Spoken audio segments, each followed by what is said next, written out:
मैंने सुना है आप एक बहुजन यात्रा निकालने की सोच रहे हैं फिरोजाबाद के अंदर। वो हमारी बहुजन यात्रा है, साथ ही साथ उसे संविधान यात्रा भी कहा जाएगा। क्योंकि आज देख रहे हो आप, हिंदू राष्ट्र बनाने के लिए इस देश के अंदर तमाम प्रकार के लोग तरह तरह की यात्रा निकाल रहे हैं। उसी विषय में हम लोग एक संविधान बचाओ यात्रा एवं बहुजन समाज को जोड़ो यात्रा, जो बड़े भाई चंद्रशेखर आज़ाद जी ने एक मूवमेंट और बताया हम लोगों को, चलो गांव की ओर, पाँव पाँव चलो, गांव गांव चलो, चलो डोर टू डोर, चलो गांव की ओर। उस उद्देश्य को लेकर हम समाज को जागरूक करेंगे एवं भीम आर्मी की विचारधारा को लोगों तक पहुंचाएंगे तथा इस देश के अंदर जो सामंतवादी लोग संविधान उड़ाने की, संविधान को खत्म करने की जो धमकियां देते हैं, उनके मुंह पर ये करारा तमाचा होगा। हम भीम आर्मी के नेतृत्व में, बहुजन समाज के नेतृत्व में संविधान बचाओ यात्रा भी निकालेंगे। फिरोजाबाद के अंदर लगातार अत्याचार प्रतिदिन हो रहा है, ये कब तक होता रहेगा, कैसे रोका जाए इसे? देखिए, सर्वप्रथम मैं आपको बता दूं, एनसीआरबी का डाटा भी आया था, उसमें उत्तर प्रदेश के अंदर सबसे ज़्यादा दलितों के ऊपर अत्याचार बताया गया है। और ये सरकार जब तक भाजपा की सरकार नहीं हटेगी तब तक दलितों के ऊपर, पिछड़ों के ऊपर, गरीबों के ऊपर जो अत्याचार अन्याय हो रहा है ये बंद नहीं होगा। इस अत्याचार को मिटाने के लिए सत्ता परिवर्तन बहुत जरूरी है। विकास कैसे हो? ये काम दिखा देते हैं 100 रुपए का और काम करते नहीं है 9 रुपए का भी। वो कहते हैं ना कि योग्य पद पर जब अयोग्य व्यक्ति बैठ जाता है तो वो सिर्फ और सिर्फ अपना भला करता है, अपने घर का भला करता है, ना उसे जनता से कोई मतलब है, ना कोई समाज से कोई मतलब है। जब समाज पिटता है तो वो कह देता है कि मैं यहाँ हूँ नहीं, मैं बाहर हूँ। और जब समाज के ऊपर अत्याचार अन्याय होता है तब भी नहीं सुनता है। क्या लगता है चंद्रशेखर भाई जी का आशीर्वाद मिलेगा आपको? देखिए, मैं भाई से मिलकर आया था, मैं पुनः आपको बता दूं, तो भाई ने स्वयं मुझसे कहा था तू तैयारी कर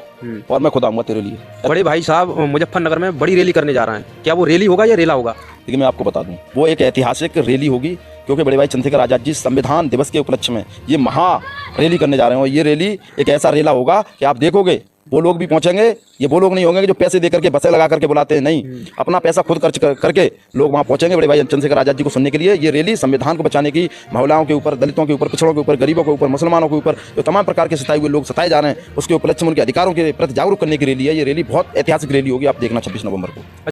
नमस्कार साथियों, मैं सोनू सिंह शूद्र, आप लोग देख रहे हैं यूपी लाइव। साथियों, आज आए हुए हैं लौकीगढ़ी, जो फिरोजाबाद के अंदर पड़ता है, और यहाँ से हमारे भाई जेपी जाटव भाई चुनाव लड़ रहे हैं। इनका क्या बहुमत है, क्या रणनीति है और कैसे चुनाव में उतरे हैं और क्या प्रतिक्रिया रहेगी, और आगे की रणनीति इनकी आया समाज पार्टी की तरफ से इन्हें टिकट मिली है या नहीं मिली है, सारी चीज़ें आज जानते हैं। आपके सवालों के जवाब यही मिलेंगे।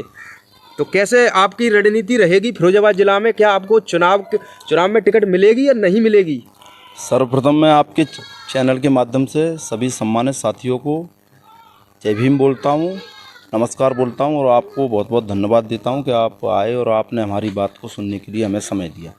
सर्वप्रथम हम भीम आर्मी भारत एकता मिशन संगठन में 2018 से पहले, जब चंद्रशेखर आज़ाद जी के साथ एवं वहाँ के दलितों के साथ जो नरसंहार हुआ था, जो हिंसा हुई थी, उससे प्रभावित होकर हमने भीम आर्मी ज्वाइन की। प्रथम बार हमने सिकंदर कुमार बौद्ध जी को बुलाया, उनके द्वारा हमने सदस्यता ली, और मैं 2018 से सक्रिय कार्यकर्ता हूँ भीम आर्मी का। उससे पहले भी मैंने सोशल मीडिया के माध्यम से भीम आर्मी से जुड़ के काम किया, लगातार निरंतर काम कर रहा हूँ। और भीम आर्मी में हमारा उदय हुआ है राजनीति और समाज के लिए लड़ने का और समाज के लिए कुछ करने का।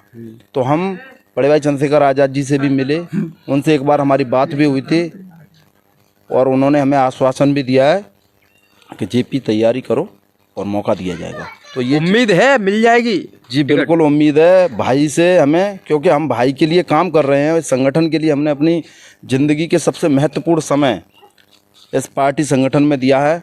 तो हमें उम्मीद नहीं, पूरा विश्वास है आदरणीय चंद्रशेखर आज़ाद जी पर, वो हमें ज़रूर मौका देंगे और हमें सफलता भी मिलेगी। ये उम्मीद हमें भाई से भी और समाज के लोगों से भी है। मैंने सुना है आप एक बहुजन यात्रा निकालने की सोच रहे हैं फिरोजाबाद के अंदर। जी, वो हमारी बहुजन यात्रा है, साथ ही साथ उसे संविधान यात्रा भी कहा जाएगा। क्योंकि आज देख रहे हो आप, हिंदू राष्ट्र बनाने के लिए इस देश के अंदर तमाम प्रकार के लोग तरह तरह की यात्राएँ निकाल रहे हैं। उसी विषय में हम लोग एक संविधान बचाओ यात्रा एवं बहुजन समाज को जोड़ो यात्रा, जो बड़े भाई चंद्रशेखर आज़ाद जी ने एक मूवमेंट और बताया हम लोगों को, चलो गांव की ओर, पाँव पाँव चलो, गांव गांव चलो, चलो डोर टू डोर, चलो गांव की ओर। उस उद्देश्य को लेकर हम समाज को जागरूक करेंगे एवं भीम आर्मी की विचारधारा को लोगों तक पहुंचाएंगे तथा इस देश के अंदर जो सामंतवादी लोग जो संविधान उड़ाने की, संविधान को ख़त्म करने की जो धमकियां देते हैं, उनके मुंह पर ये करारा तमाचा होगा। हम भीम आर्मी के नेतृत्व में, बहुजन समाज के नेतृत्व में संविधान बचाओ यात्रा भी निकालेंगे। अच्छा, मैंने बहुत देखा है फिरोजाबाद के अंदर लगातार अत्याचार प्रतिदिन हो रहा है, महिलाओं का शोषण, बहन बेटियों के साथ शोषण और शादीशुदा और लेडीज़ों के साथ शोषण, ये कब तक होता रहेगा, कैसे रोका जाए इसे? देखिए, सर्वप्रथम मैं आपको बता दूं, एनसीआरबी का डाटा अभी आया था, उसमें उत्तर प्रदेश के अंदर सबसे ज़्यादा दलितों के ऊपर अत्याचार बताया गया है। इसी को हमें ध्यान में रखना चाहिए। हम अपने समाज से एवं बहुजन समाज जो 85%, चाहे वो दलित हों, पिछड़े हों, गरीब हों, मुसलमान हों, अल्पसंख्यक हों, तमाम प्रकार के लोग हैं, जो मान्यवर काशीराम साहब ने बहुजन समाज बनाया था 85%। तो उस 85% की हम लड़ाई लड़ते हैं और इस 85% को अगर हम सुरक्षित करना चाहते हैं तो हमें सत्ता परिवर्तन करना पड़ेगा। सत्ता परिवर्तन हम जब कर सकते हैं जब हम बहुमत में हों, जब हमारे विधायक ज़्यादा हों। 2027 का चुनाव है विधायक का, उससे पहले एक चुनाव है जिला पंचायत का जो कि 2026 में होगा। अगर हम 2027 में सत्ता परिवर्तन करना चाहते हैं उससे पहले हमें अपनी ताकत दिखानी होगी। 2026 में अपने ज़्यादा से ज़्यादा जिला पंचायत जिताने होंगे, तभी हम 27 में अपना प्रदर्शन सही तरीके से कर सकते हैं। और ये सरकार जब तक भाजपा की सरकार नहीं हटेगी तब तक दलितों के ऊपर, पिछड़ों के ऊपर, गरीबों के ऊपर जो अत्याचार अन्याय हो रहा है ये बंद नहीं होगा। इस अत्याचार को मिटाने के लिए सत्ता परिवर्तन बहुत ज़रूरी है। विकास कैसे हो? जो ग्रामीण में क्षेत्रों में जहाँ जहाँ जाते हैं देखते हैं कहीं खरंजे उखड़े पड़े हैं, पानी भरा पड़ा है, गड्ढे हैं, नालियाँ नहीं हैं, विकास कैसे हो? देखिए मैं बताऊं, गवर्नमेंट की जो योजनाएं हैं, हर साल योजना बनती है। जी, कार्य योजना में ये लोग काम दिखा देते हैं 100 रुपये का और काम करते नहीं हैं 9 रुपये का भी। ये सबसे ज़्यादा धांधली, भ्रष्टाचारी अधिकारी एवं जो जनप्रतिनिधि हमारे जनता के लोग चुनते हैं, वो कहते हैं ना कि योग्य पद पर जब अयोग्य व्यक्ति बैठ जाता है तो वो सिर्फ और सिर्फ अपना भला करता है, अपने घर का भला करता है, ना उसे जनता से कोई मतलब है, ना कोई समाज से कोई मतलब है। जब समाज पिटता है तो वो कह देता है कि मैं यहाँ हूँ नहीं, मैं बाहर हूँ। और जब समाज के ऊपर अत्याचार, उत्पीड़न, अन्याय होता है तब भी नहीं सुनता है। साथ ही साथ विकास का पैसा सब डकार जाते हैं और कह देते हैं कि आपने क्या हमको वोट दिया था, ये हवाला दे देते हैं, या फिर ऐसे बोल देते हैं कि पैसा सरकार दे नहीं रही है, हम कहाँ से विकास करा दें। तो ये सब खोखली बातें हैं। विकास का पैसा भी आता है, सब कुछ आता है, लेकिन फिर कैसे विकास होगा? विकास ऐसे होगा जब आप शिक्षित व्यक्ति को, कर्मठ व्यक्ति को, योग्य व्यक्ति को एवं समाज के हितैषी व्यक्ति को आप अपनी गद्दी पर बैठाओगे तो आपके अधिकारों की भी रक्षा होगी, मान सम्मान स्वाभिमान की भी रक्षा होगी और आपका विकास भी होगा। क्योंकि बड़े भाई चंद्रशेखर आज़ाद जी जब नगीना से चुनाव जीते, आपने एक वीडियो देखा होगा कि अधिकारियों को चंद्रशेखर आज़ाद जी ने नाले के पानी में दौड़ा दिया था। क्यों दौड़ा दिया था? क्योंकि वो समाज का हितैषी और संघर्षशील नेता है। वो कोई दबने वाले तो है नहीं है, अपने लिए तो लड़ नहीं रहे हैं, वो पूरे बहुजन समाज के लिए लड़ रहे हैं। तो हमें ऐसे ही नेताओं की ज़रूरत है, तब जाकर के विकास और सम्मान बच सकेगा। क्या लगता है चंद्रशेखर भाई जी का आशीर्वाद मिलेगा आपको? देखिए मैं भाई से मिल के आया था, मैं पुनः आपको बता दूं तो भाई ने स्वयं मुझसे कहा था तू तैयारी कर और मैं खुद आऊँगा तेरे लिए, ऐसा बोला था भाई। यहीं लोकीगढ़ी में? जी बिल्कुल, चंद्रशेखर जी ने खुद कहा था कि मैं आऊँगा और देखूंगा। तो मुझसे भाई ने एक चीज़ और बोली थी कि चुनाव हवा में नहीं लड़ना है, हमें बूथ से लेकर, सेक्टर से लेकर विधानसभा तक की कमेटियां बना के तैयार रखना, मैं समीक्षा लूँगा। भाई ने मुझसे ये भी कहा था मैं तेरी समीक्षा लूँगा कि तेरे पास है क्या है। तो चंद्रशेखर भाई ने मुझसे खुल के आशीर्वाद दिया है और मैं आगे भी आपको बता दूं भाई मुझे ज़रूर मौका देंगे, मुझे मालूम है। और मैं भाई की जो नियम और कानून है पार्टी और संगठन का, उस पर खरा उतरूंगा, ये मेरा वादा है। बड़े भाई साहब मुजफ्फरनगर में बड़ी रैली करने जा रहे हैं, क्या वो रैली होगा या रेला होगा? देखिए मैं आपको बता दूं, वो एक ऐतिहासिक रैली होगी, क्योंकि बड़े भाई चंद्रशेखर आज़ाद जी संविधान दिवस के उपलक्ष्य में ये महा रैली करने जा रहे हैं। और ये रैली एक ऐसा रेला होगा कि आप देखोगे वो लोग भी पहुंचेंगे।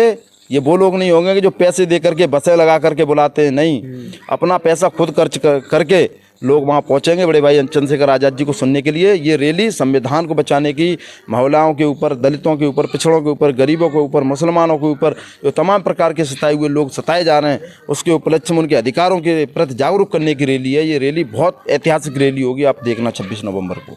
अच्छा, मैंने सारी बातें जानी, आपका क्या माहौल है फिरोजाबाद में? जी देखिए, मैं जहाँ भी जाता हूँ मेरा सिर्फ समाज के युवाओं से, माँओं से, बहनों से, बुजुर्गों से, युवा साथियों से एवं संपूर्ण दलित समाज, पिछड़ा समाज, गरीब समाज, मुस्लिम समाज, सबसे मेरा एक यही उद्देश्य है। मैंने उनसे सिर्फ यही कहता हूँ कि आपने सबको देखा बार बार, जेपी जाटव अब की बार आपके लिए, आपके समाज के लिए, आपकी मान सम्मान स्वाभिमान के लिए आधी रात को भी कॉल करोगे, मैं आपके बीच रहूँगा और कभी भी आपके मान सम्मान स्वाभिमान पे उंगली नहीं उठने दूंगा, ये मेरा वादा है। और विकास तो मैं करा के रहूँगा। अगर मैं गांव-गांव जा रहे हैं आप, मीटिंगें हो रही हैं, तो गांव-गांव से आशीर्वाद मिलेगा या ना मिलेगा? जी बिल्कुल, गांव के हर गांव में जहां भी जाते हैं हमें लोग बुलाते हैं फ़ोन करके। अपना कौन सा वार्ड नंबर है? मेरा वार्ड नंबर 14 है।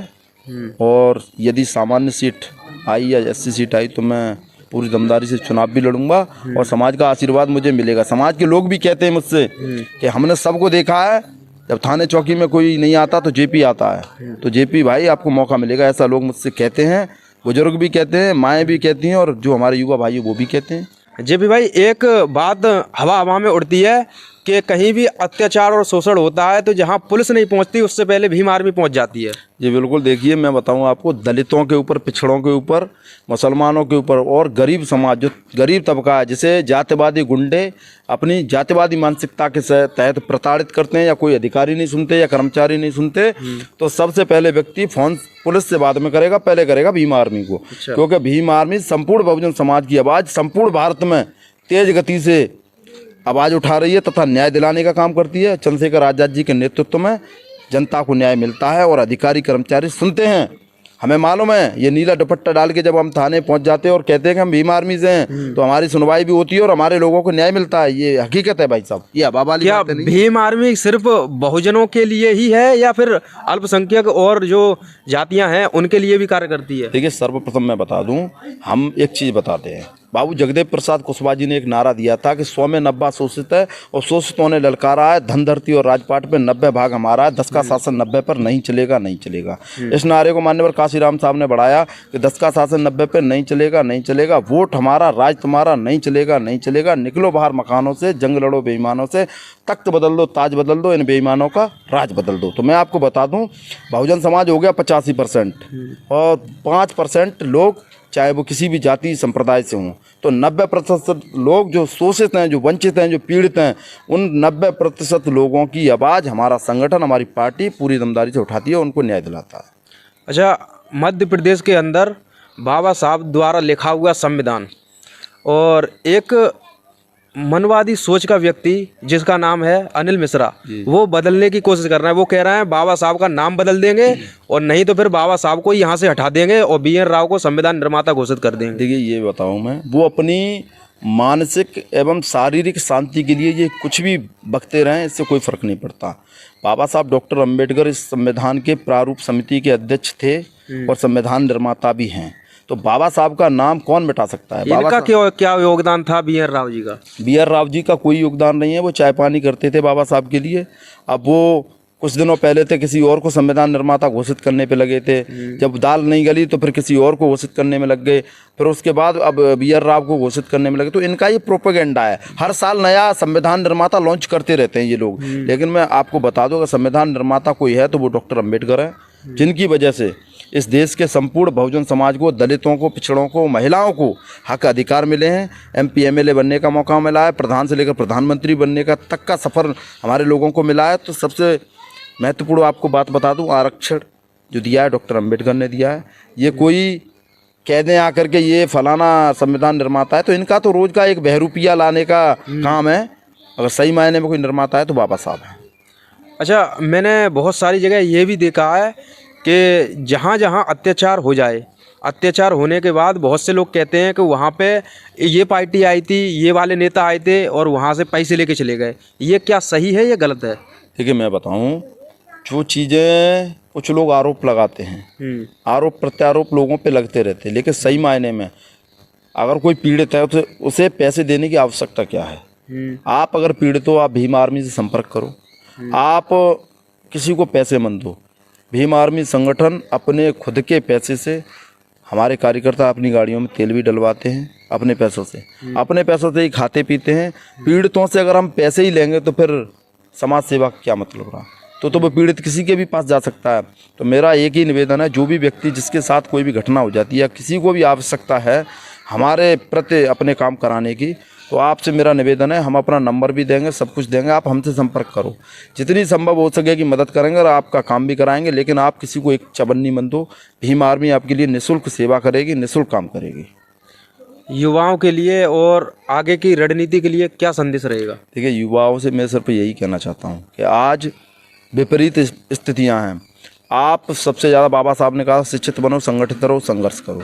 शिक्षित होना बहुत ज़रूरी है, क्योंकि संविधान पे जो घात लगाए बैठे हैं उन संविधान मिटाने वालों से लड़ने के लिए हमें शिक्षा की बहुत ज़रूरी है, क्योंकि अनपढ़ व्यक्ति गधे के समान होता है। दूसरी बात, संघर्ष हमें क्यों करना पड़ेगा, इकट्ठे होकर करना पड़ेगा। एक व्यक्ति संविधान बचाने के लिए निकल जाए रोड पे तो नहीं निकल सकता, लेकिन संपूर्ण समाज जब आवाज़ उठाएगा तो संविधान से कोई छेड़छाड़ नहीं कर सकता। इसलिए हमें बाबा साहब की जो मूल बातें हैं उनको ध्यान में रखना चाहिए, बहुजन समाज के महापुरुषों की बातों को मूल रूप से ध्यान में रखना चाहिए। 2027 में बड़े भाई चंद्रशेखर आज़ाद जी की कितनी सीट निकलने की उम्मीद है फिरोजाबाद से?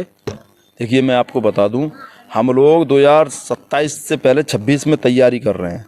हम डोर टू डोर जो नारा दिया है भाई ने, चलो गांव की ओर, चलो पाँव पाँव चलो, गांव गांव चलो, जरूर डोर टू डोर चलो बूथ की ओर, इस उद्देश्य को लेकर हम बूथ लेवल के कार्यकर्ता से लेकर सेक्टर विधानसभा, प्रत्येक विधानसभा में अपने कार्यकर्ताओं को बनाएंगे। हम चाहते हैं कि 27 में सरकार भाई के बगैर किसी की न बने, क्योंकि हमारा वोट कोई संविधान दिखा के ले जाता है, कोई आरक्षण का बचाने का झूठा नारा दे के ले जाता है, लेकिन सही मायने में अगर हमारे संविधान की और आरक्षण की कोई पैरवी कर रहा है तो इस देश में बड़े भाई चंद्रशेखर आज़ाद हैं। इसलिए अगर बड़े भाई चंद्रशेखर आज़ाद जी सीएम बन गए तो क्या होगा? बड़े भाई सीएम बनेंगे तो सबसे पहले अपने जो दलित पिछड़े जो गरीब तबका है उसको सबसे पहले न्याय मिलेगा, चाहे वो सामाजिक न्याय हो, आर्थिक न्याय हो या किसी भी प्रकार का न्याय होगा। सबसे पहले जो गरीब तबका जो दबाया जा रहा है हज़ारों सालों से, उसको न्याय मिलेगा और इस देश के अंदर ऐसी सरकार चलेगी कि दलितों, शोषितों, वंचितों, पीड़ितों, अछूतों, गरीबों के ऊपर कभी अत्याचार अन्याय जो करेगा ना, तो उसकी जगह या तो जेल में होगी या ऊपर होगी। जेपी भाई, ये रोजगार का मुद्दा बहुत चल रहा है कि रोजगार नहीं मिलता SC ST OBC को, क्या रोजगार मिलेगा चंद्रशेखर भाई की सरकार बनने के बाद? मैं आपको बता दूं, चंद्रशेखर आज़ाद जी खुद उस स्थिति से निकल के गए हैं। गरीबी के दलदल में उन्होंने देखा है कि एक जूता गांठने वाला, सब्जी बेचने वाला और एक जो खेतों में काम करने वाला मजदूर है, फैक्ट्रियों में काम करने, दिहाड़ी मजदूरी करने वाले व्यक्ति को कितनी समस्याओं का सामना करना पड़ता है।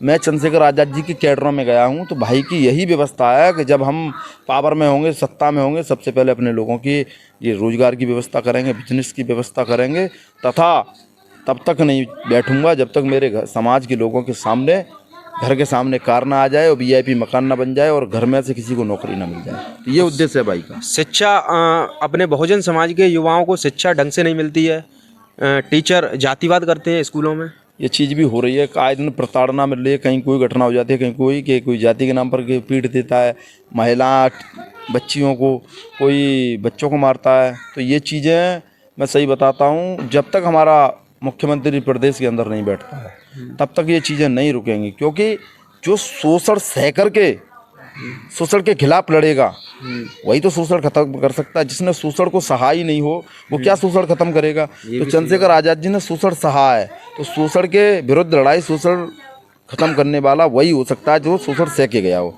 इसलिए हमें अपने समाज से भी मैं निवेदन करता हूँ, संपूर्ण 85% समाज से, कि एक बार चंद्रशेखर आज़ाद जी का मौका दें, मुख्यमंत्री की गद्दी पे बैठाएं, फिर आप देखना कि सरकार कैसे चलती है। जेपी भाई, आप वार्ड नंबर 14 से क्या अपील करना चाहोगे वार्ड नंबर 14 की जनता से?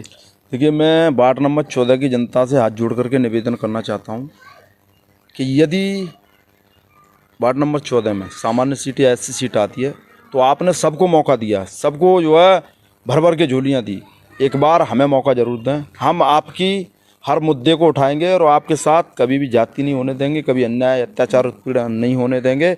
आपके विकास को कराने की हमारी गारंटी है। हम जो भी मुद्दे आप बताओगे उनको लिखित में रखेंगे अपने पास, उनकी समस्याओं का समाधान करेंगे, ये हमारा वादा है। आप रात के 1 बजे भी, आज भी, ये नहीं कि चुनाव के बाद, आज भी अगर आप कॉल करोगे तो हम आपकी समस्या का समाधान अब भी कराएंगे।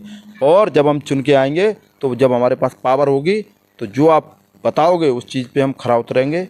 यही मेरी आपसे अपील है कि आप मुझे सपोर्ट करें और ये चुनाव एक बदलाव का चुनाव है, बदलाव जरूर करें। JP जाटव को मौका दें आप एक बार, इनको ज़्यादा से ज़्यादा सपोर्ट करें और आने वाले समय में अगर ये क्षेत्र में पूरे बहुमत से अगर ये जीत हासिल करके आए, विजय होकर आए, तो समझ लेना आपका विकास होना तय है। वृद्धा पेंशन हुई, बुजुर्गों के लिए जो भी सेवा होती है वो सेवा हुई, और गांव-गांव में जो गलियां होती हैं वो गलियां हुई।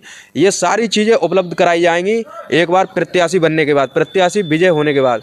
तो ये जो वृद्धा पेंशन होती हैं, बहुत सारे जगह जाते हैं गांव-गांव में, ये नहीं बन पाती हैं। और प्रधान इनको बनने नहीं देते हैं, इस पर क्या विचार देखिए, मैं आपको बता दूं, जो गरीब महिलाएं हैं इनको लुभावने सपने तो दे दिए जाते हैं चुनाव के समय कि हम जब जीत जाएंगे तो हम आपको ये करा देंगे, आपका आवास करा देंगे, आपकी पेंशन बनवा देंगे, आपके लिए फलानी व्यवस्था करा देंगे। ऐसे सपने दिखा करके हमारे गरीब तबके के लोगों का वोट ले लिया जाता है। लेकिन जब उन्हें ये सुविधा चाहिए होती है, जब वो आप उनके दरवाजे जाती हैं तो ये सुविधा नहीं मिल पाती, उनको प्रताड़ित कर दिया जाता है कि आज है नहीं है प्रधान जी वहाँ गए हैं, कि नेताजी आज है नहीं है। तो ये चीज़ में मैं आपको बता दूं कि हम जब पावर में आएंगे तो ये चीज़ें जो हैं हम इनका जनता दरबार लगा करके इस समस्या का समाधान करेंगे। बदल तो नहीं जाओगे? देखिए भाई, मैं बताऊं, मैं 2018 से काम कर रहा हूं और समाज के बीच में निरंतर रहता हूं। मैं खुद पीड़ित हूं, मुझे पता है कि गरीबी क्या होती है, मुझे पता है कि समाज में अन्याय, अत्याचार, उत्पीड़न क्या होता है। तो मैं आपको बता रहा हूं, बदलने का तो कोई सवाल ही नहीं है, क्योंकि मैं बहुत बड़ी टीस लेकर अपने दिल में और दिमाग में चल रहा हूं। मैं अपने समाज के लिए बहुत कुछ करना चाहता हूं। ये जिला पंचायत का चुनाव मेरी कोई पहली सीढ़ी नहीं, पहली सीढ़ी है, मुझे आखिरी सीढ़ी नहीं बनानी है। ये मैं वो करना चाहता हूं जो कोई नहीं कर पाया इस क्षेत्र के अंदर। बदलाव ला के रहूँगा और मैं आपको डंके की चोट पे बताता हूं, मैं इस क्षेत्र के अंदर वो भीम आर्मी, आज़ाद समाज पार्टी का झंडा और डंडा मजबूत करके अपने समाज को वो ऊंचाइयों तक ले जाऊंगा कि समाज के लोग कहेंगे कि वाकई में हमने कोई नेता चुना, नेता नहीं बेटा चुना है। ये समझ लो। आप जब चुन के आए या जीत कर आए, जनता द्वारा जब आप चिन्हित होकर आए, विजय होकर आए, तो देखते हैं 1 साल बाद आप क्या कार्य करते हैं, हम भी क्षेत्र में घूमेंगे। जी बिल्कुल, देखिए मैं आपको बता रहा हूँ, आप ये चीज़ें रिकॉर्ड रखोगे, ये इंटरव्यू हमेशा रहेगा आपके चैनल पे भी और आपके पास भी। जो हम वादे लेकर के, जो हम मुद्दे लेकर के समाज के बीच में जाएंगे, उनके ऊपर 100% खरा उतरेंगे, क्योंकि हमें समाज के बीच में आगे भी जाना है। क्योंकि हमें लंबी, कहते हैं ना, लंबी रेस के घोड़े, लंबी रेस का आदमी हूँ, मैं व्यक्ति हूँ। मैं ये नहीं है कि आज हूँ कल नहीं रहूँगा, मैं आज भी हूँ, कल भी था और आगे आने वाले कल में भी रहूँगा। मैं ये व्यवस्था रखूँगा। तो साथियों, ये थे जेपी जाटव भाई, जो कि वार्ड नंबर 14 से फिरोजाबाद जिला से चुनाव लड़ रहे हैं और जिला पंचायत चुनाव है। और आप लोग इनको सपोर्ट करें, आगे के लिए देखते रहिए यूपी लाइव। जय भीम।